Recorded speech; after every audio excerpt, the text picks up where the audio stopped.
네 하면 돼. 묵상 간증입니다. 저는 아버지가 일찍 돌아가셔서 어머니가 생업으로 바쁘게 생활하시는 환경에서 자랐습니다. 그런 어머니를 보고 자랐기에 어려서부터 진로 등 여러 중요한 일을 혼자 선택하고 남의 말을 듣기보다 결정은 내가 해야 하는 일로 몸에 밴 것 같습니다. 게다가 남편이 직장 생활을 그만두고 사업 실패로 경제 능력이 없어진 후 내가 가장의 역할을 하며 열심히 살아왔다는 생색과 교만의 옷을 입었습니다. 남편과 대화하다 보면 가장 많이 듣게 되는 말이 당신 어떻게 내 말에 한 번도 동의하지 않고 말끝마다 토를 다냐, 그냥 네 하면 안 되냐입니다. 남편이 제 건강을 걱정해 특정 비타민을 구입해서 복용하라고 여러 번 말을 했는데 저는 사지 않고 무심한 반응으로 넘어가니 내 말은 귓등으로 듣냐며 남편이 화를 냈습니다.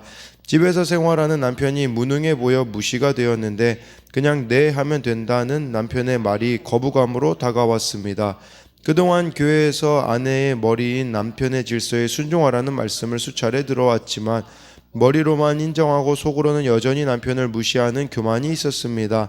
성막 기술자들은 여호와께서 모세에게 명령하신 대로 대제사장이 입을 정교한 옷과 거룩한 옷을 만들고 또 에봇에는 어깨바지를 만들어 그 두 곳에 달아 서로 연결합니다. 하지만 저는 교만과 생색의 옷을 입은 채 하나님이 창조 질서로 세우신 남편에게 네 하고 순종하지 못하고 내 생각대로 행하니 남편과 하나 되지 못하고 그의 기분을 상하게 했습니다. 저의 속마음을 드러내는 말로 남편에게 순종하지 않는 저를 그동안 인내하시던 주님이 찾아와 저의 민낯을 보게 하셨습니다. 말씀의 금태에 물려있도록 양육해 주시고 하나님의 자녀로 이름을 불러주셨는데 여전히 내 생각대로 행하느냐, 주님의 명령대로 살지 못하는 것이 저의 실상임을 고백합니다. 그러나 이제는 저의 이런 모습을 교회 소그룹 모임에서 나누며 순종의 삶을 살아가겠습니다. 이렇게 실수투성인 저의 이름을 새겨주시고 때마다 청색, 자색, 홍색의 여러 사건으로 저를 정교히 훈련하시며 거룩한 옷을 입혀주시는 하나님께 감사드립니다. 이제는 여호와께서 명령하신 대로 행하는 인생이 되기를 소망합니다. 적용하기입니다. 남편이 하는 말에 토를 달지 않고 네라고 대답하겠습니다. 내 생각대로 하고 싶을 때 교회 공동체에 묻고 상의하겠습니다. 네, 여기서 이렇게 말해주고 있듯이 저는 교만과 생색의 옷을 입은 채 하나님이 창조 질서로 세우신 남편에게 네 하고 순종하지 못하고 생각대로 말하니 남편과 이렇게 하나 되지 못하고 기분을 상하게 했다고 하잖아요. 이렇게 순종하지 않는 저를 인내하신 주님이 찾아와 또 저의 민낯을 보게 하셨고 이제는 여호와께서 명령하신 대로 행하는 또 인생이 되기를 소망한다라고 이렇게 고백해주고 있습니다. 오늘은 출애굽기 39장 1절부터 21절까지인데요. 대제사장이 입어야 될 옷에 대하여서 이렇게 또 언급이 되어져 있습니다.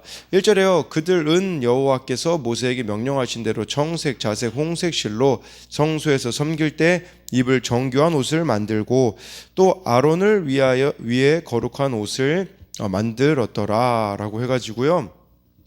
그들이라고 말씀해주고 있어요. 그러니까 이 옷은 그냥 뭐 한 사람이 만든 게 아니라 같이 만들어줘야 됐다라는 거. 그래서 뭐 부살렐도 오홀리압도 그 외에 또 기술자들이 함께 능력을 발휘하여서 이렇게 동역함으로써 대제사장의 옷을 만들어야 했습니다.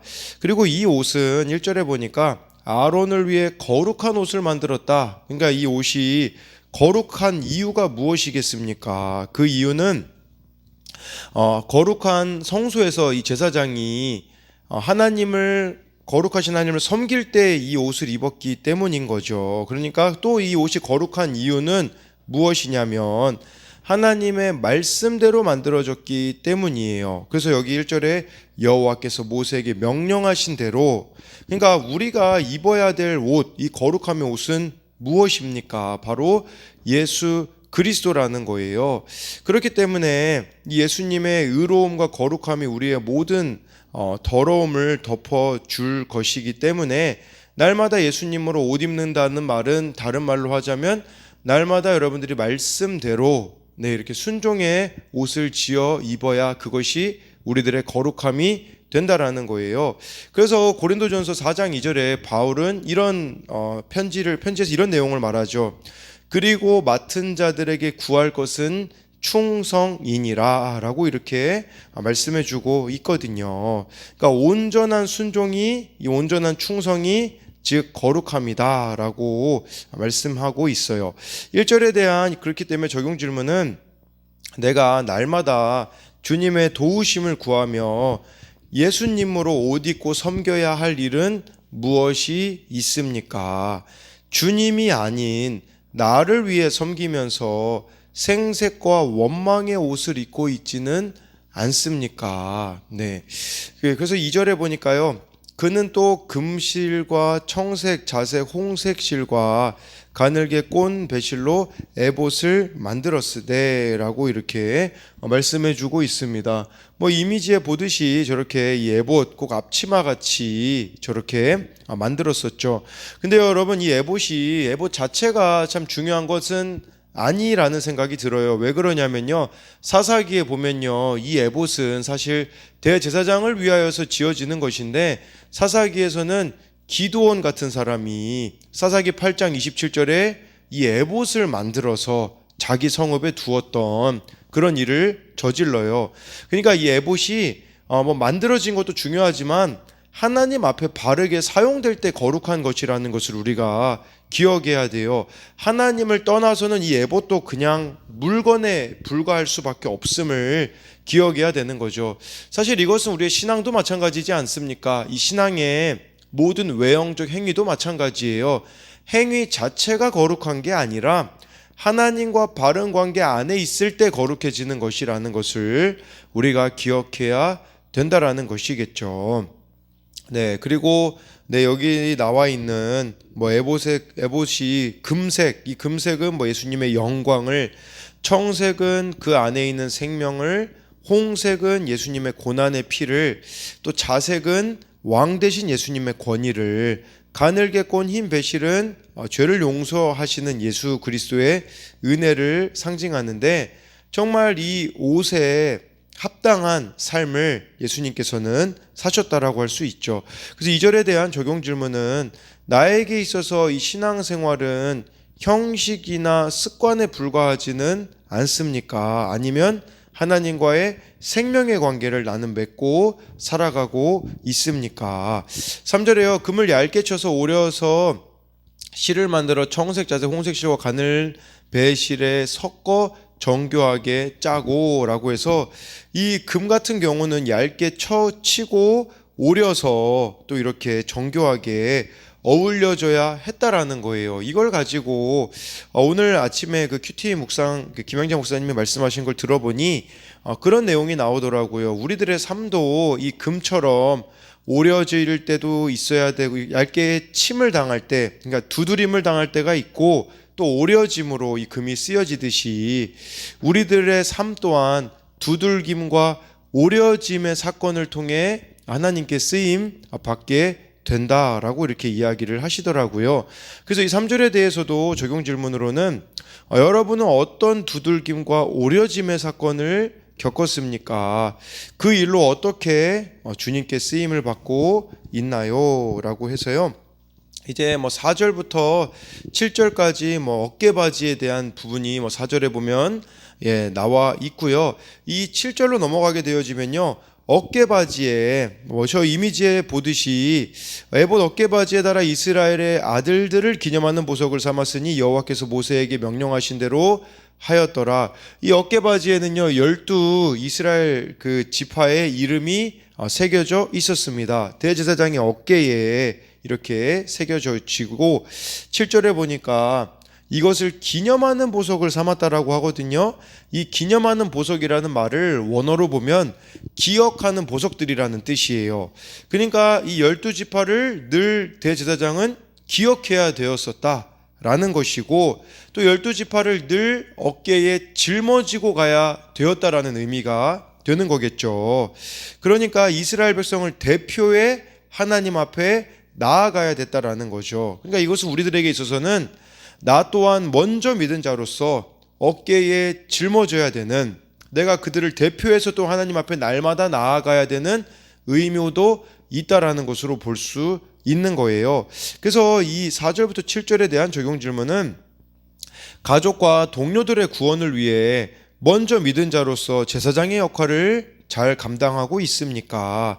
내가 어깨에 짊어지고 기도하며 섬겨야 할 사람은 누가 있습니까? 매일 말씀을 묵상하며 내가 먼저 주님 앞에 나아가고 있나요? 네, 그리고요 8절에 그가 또 흉패를 정교하게 짜되 애복과 같은 모양으로 금실과 청색, 자색, 홍색 실과 가늘게 꼰 배실로 하였으니 해서요 이걸 판결 흉패라고 하거든요. 이 판결 흉패라는 것은 저 가슴에 있는 주머니라고 할 수 있는데 이 판결 흉패 안에는 무엇이 들어 있었냐면요. 오늘 말씀에는 안 나오지만 이렇게 우림과 둠밈을 보관함으로써 좀 하나님이 뜻이 무엇인지를 분별하는 데 이것을 사용했습니다. 그러니까 이스라엘 백성들이 어떤 위기에 직면했을 때 하나님의 뜻을 묻기 위해 이 우림과 둠밈을 넣어 보관하는 곳이 바로 이 판결 흉패였음을 이렇게 말씀해주고 있고요. 그리고 이제 10절부터 14절에 보면요, 이 흉패에 보면 또 12보석들이 나와요. 10절에 보면 홍보석, 황옥, 녹주옥, 또 11절에 성류석, 남보석, 홍만호, 셋째 줄은 호박, 백만호, 자수정이요. 넷째 줄은 녹보석, 호만호, 벽옥이라 다 금태에 물렸으니 14절에 이 보석들은 이스라엘의 아들들의 이름 곧 그들의 이름대로 12이라 도장을 새긴 같이 그 12지파의 각 이름을 새겼으며 라고 해서요. 그러니까 대제사장의 어깨에도 이스라엘 백성들의 이름이 적혀져 있는 그 보석이 있었다면 가슴에도 보면요, 이렇게 12지파의 이름이 새겨졌습니다. 그러니까 무엇을 말하는 거겠습니까? 대제사장의 가슴에 12보석. 우리들에게 있어서 대제사장은 당연히 예수님이겠죠. 예수님은 여러분 한 명 한 명을 보석처럼 가슴에 새기셨다라는 거예요. 그러니까 우리가 얼마나 소중한 존재인지 우리를 보석과 같다라고 지금 말씀해 주시는 거라고 할 수 있는 것이겠죠. 동일하게 여러분 우리들도 해야 되는 일이 있어요. 그것은 무엇이냐면 아까 그 12지파를 어깨에 짊어지듯이 이제는 이 12지파를 가슴에 품고 살아가야 한다라는 것이에요. 그러니까 하나님이 나를 가슴에 품고 사랑하시고 내 이름을 새기셨듯이 우리도 이렇게 예수님이 나를 잊지 않으시는데 또 한 가지 생각해 봐야 되는 것은 정작 나는 예수님을 잊고 지내고 있지는 않는가를 돌아봐야 한다라는 거죠. 그러니까 예수님은 나를 보석처럼 여기는데 여러분들은 예수님을 보석처럼 여기고 있느냐라는 것이겠죠. 그리고 우리의 마음에 정말 예수님이 나를 보석과 같이 여기는 걸 안다면 주변에 있는 사람들을 여러분들이 보석과 같이 여길 줄 아는 그들을 가슴에 품는 자들이 되어야 하는 것이죠. 빌립보서 1장 8절에요. 바울은 이렇게 고백해줘요. 내가 예수 그리스도의 심장으로 너희 무리를 얼마나 사모하는지 하나님이 내 증인이시니라. 여러분 이 빌립보서에는 그런 말씀도 있어요. 너희 안에 이 마음을 품으라 곧 그리스도 예수의 마음이니. 이건 빌립보서 2장에 나오거든요. 근데 마음보다 더 강하게 표현된 거는 심장이라는 단어예요. 바울은 빌립보 교회 성도들을 예수님의 심장으로 이렇게 사랑했다라고 고백을 하고 있거든요. 우리들도 이렇게 예수님의 심장으로 마음으로 얼마나 무리들을 사랑하고 있는지 이렇게 한번 돌아봐야 한다라는 것이겠죠. 그래서 이 10절부터 14절에 대한 적용 질문은 예수님으로 보석과 같이 빛나게 된 나의 믿음의 간증은 무엇이 있습니까?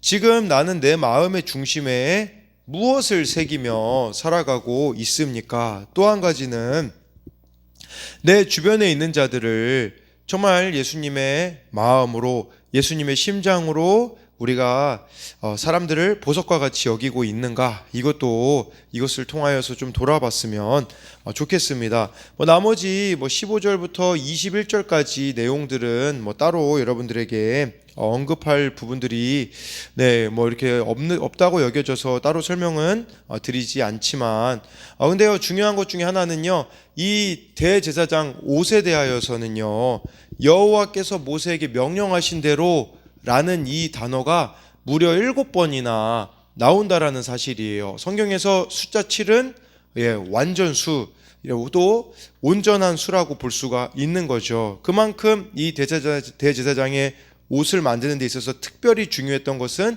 여호와께서 모세에게 명령하신 대로라는 뜻이에요. 이것을 우리와 연결시키자면 여러분들은 왕같은 제사장들이 아닙니까? 근데 이 왕같은 제사장으로 거룩하게 살아가는데 가장 중요한 것은 바로 여호와께서 명령하신 대로 살아가는 거, 이게 가장 중요하다라는 것을 기억함으로써 정말 여러분들에게 또 맡겨진 영혼 구원의 이 사명을 잘 감당해내는 저와 여러분들이 되기를 소망합니다.